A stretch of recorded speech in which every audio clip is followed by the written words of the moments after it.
बिस्मिल्लाहिर्रहमानिर्रहीम, अस्सलाम वालेकुम यूटीवी ग्लोबल के नाजरीन, मैं हूं आपका मेज़बान मानुल्लाह कायम खानी। उम्मीद करता हूं कि आप सब खैर वाफियत से होंगे। लॉन्ग मार्च इस वक्त दूसरे दिन का आगाज़ है और लॉन्ग मार्च यहां से रवाना होने वाला है। आज का जो स्टे है वो सोराब कोट से होते हुए हाईवे से गुजरते हुए हैदराबाद में रात को स्टे होगा तहरीक लब्बैक या रसूलुल्लाह पाकिस्तान के इस लॉन्ग मार्च का। साउथ रिजवी साहब इस तमाम तर क़यादत को जो है वो लीड कर रहे हैं, तमाम तर काफ़िले को लीड कर रहे हैं। कैमरा मैन दिखा सके तो सैकड़ों की तादाद में बसें हैं, सैकड़ों की तादाद में, जिसमें सैकड़ों कारकुनान मौजूद हैं। और गर्मी की ऐसी शिद्दत है कि लोग जो हैं वो इस वक्त गर्मी का कोई एहसास नहीं कर रहे, गर्मी का कोई किसी को प्रॉब्लम नहीं है, कोई इस तरह के इश्यूज़ नहीं आ रहे। हमें इसमें लॉन्ग मार्च में लाइव ज्वाइन किया है मियाँ खुरम साहब से, नामवर सहाफ़ी हैं। आइए इनसे बात करते हैं। अस्सलाम वालेकुम। जी वालेकुम सलाम। कैसे हैं आप खुरम भाई? अल्हम्दुलिल्लाह जी खैरियत है। अच्छा, मुझे सबसे पहले बताइएगा लॉन्ग मार्च के हवाले से क्या अपडेट्स हैं? आज जो आप देख रहे हैं गर्मी शिद्दत की है, कल का एक दिन भी गुजरा, आपने भी कवरेज की, मुझे बताइएगा कारकुनान के जज्बात कैसे हैं? देखिए, कारकुनान के जो जज्बात है उसी तरह हैं जो पहले दिन के थे। गर्मी की शिद्दत वो कह रहे हैं कि हमारे लिए कोई मायने नहीं रखती। लॉन्ग मार्च होगा जो कराची से आगाज़ हुआ था आज रात, फिर उसका जो नाश्ते के बाद स्टार्ट होगा हैदराबाद में, दोबारा जो है इसका पड़ाव डाला जाएगा, फिर आगे स्टार्ट हो जाएगा। जहाँ तक बात है कारकुनान के जज्बात की, जो मिज़ार कायद है, जो वहाँ पे हमने इंटरव्यू किए थे, रात सोने के बाद जब सुबह उठे तो उसी तरह शाज बशाज। वो कह रहे गर्मी कौन सी गर्मी हो? मैंने कहा मुझे तो थकावट तो है ही नहीं। वो कह रहे थकावट क्या होती है? वो मुझसे सवाल कर रहे, थकावट भी होती है, गर्मी भी होती है। मैं हैरान हो गया यार, इतना जोश। वाहिद जमात है जो लॉन्ग मार्च करती है, धरने देती है रमज़ान में, गर्मियों में। बाकी सारी जमातें ख्याल कर रही होती है नहीं नवंबर से लेकर फरवरी तक करना है ताकि अवाम निकले, लेकिन ये नहीं देखते ना गर्मी ना सर्दी ना बहार ना खिज़ा। ये कहते हैं निकलना है नमूज के लिए, हुर्मत रसूल के लिए तो निकलना है, गुस्ताखों को सजा दिलाने के लिए निकलना है। अब महंगाई के ख़िलाफ़ जो इक़दामात किए जा रहे थे, थर तोड़ महंगाई थी, उन्होंने ये नहीं देखा कि यार जून की गर्मी क्या होगा, मई की गर्मी में क्या होगा जो वही जो मंजूर खुदा होगा। तो अब आप देख लें वही हो रहा है। हज़ारों नहीं लाखों लोग हैं, गाड़ियों की लाइनें हैं, गाड़ियों पे बाकायदा नंबर हैं। जो लोग यहाँ पे आ रहे हैं देख रहे हैं वो गिन सकते हैं 1 2 3 4 5, वो थक जाएंगे, नंबर नहीं ख़त्म हो रहे हैं।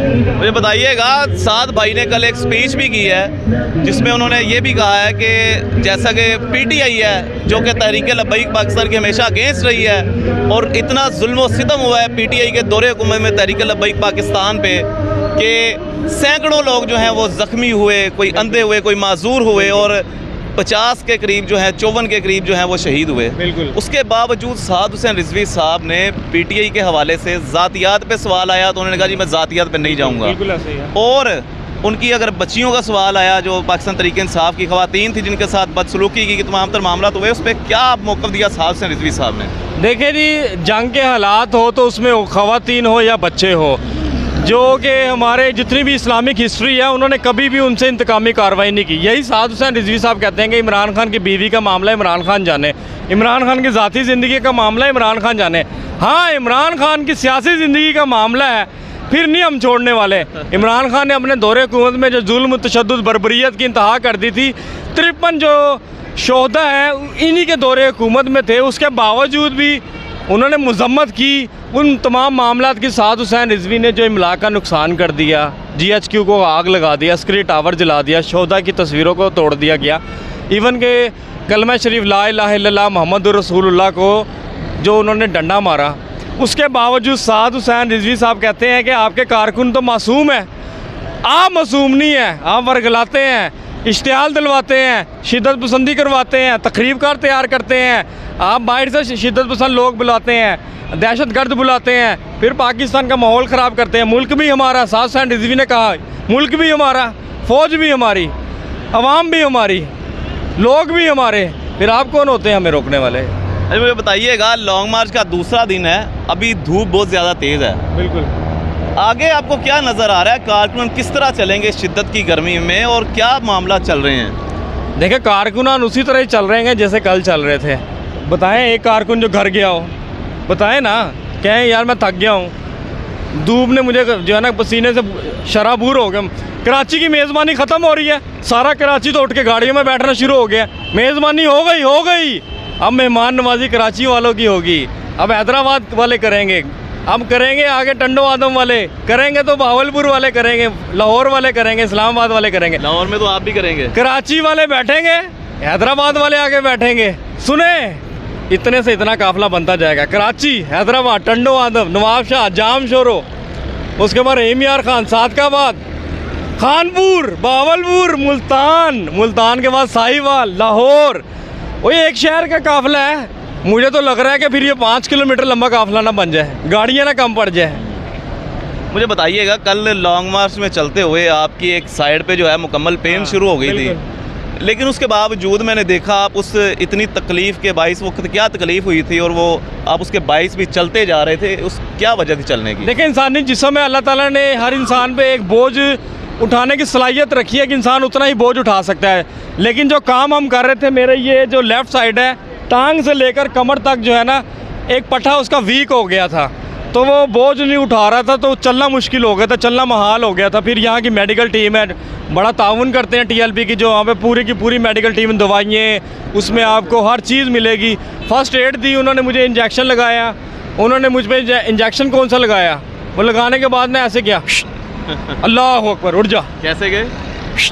अल्लाह अकबर, उठ जा। वो इनकी बैग में पावर इतनी है कि हम पेंटो शर्टों वाले भी मजबूर हो गए कि यार कुछ ना कुछ तासीर होती है, ये तो मैं मानने पे तैयार हो चुका हूँ। ठीक है, उसके बाद में आपके सामने कितनी बुलंदी पे खड़े हैं बताएं? लास्ट में बस, हाँ बड़ी बुलंदी है, मुझे लास्ट में बस मैसेज दे दीजिएगा हमारे चाहने वालों को कि ये जो लॉन्ग मार्च है, इससे हुकूमती अवानों में थरथराहट जाएगी कि नहीं?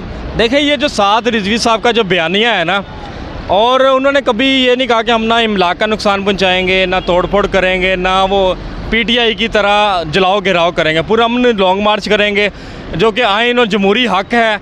जिस तरह आज़ादी इजहार राय का हक़ है, आप माइक लेकर मुझ तक आ गए ना, आज़ादी इजहार राय है, इसी तरह धरने हो, लॉन्ग मार्च हो, जलसे हो, आइन और कानून, जमहूरियत जो है ना, वो इसी में है कि वो पुरअमन रहकर अपना एहतजाज रिकॉर्ड करवाएं।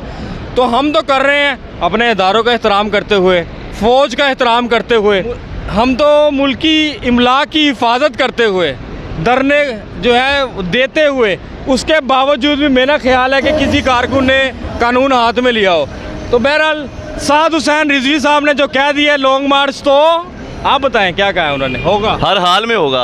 तो बस ये उनकी साद रिजवी साहब ने बड़ी अच्छी बात की आपने। ये देखें जी, लाखों का काफिला है यहाँ पे। साद रिजवी साहब ने जाते जाते बता दूं कि यही पैगाम दिया है कि कारकुनान हमारे, मुल्क हमारा, रोड हमारा, फौज हमारी, ये फौज हमारी, पेट्रोल हमारा, गाड़ियाँ हमारी, अवाम हमारी, सड़कें हमारी, अवाम हमारी।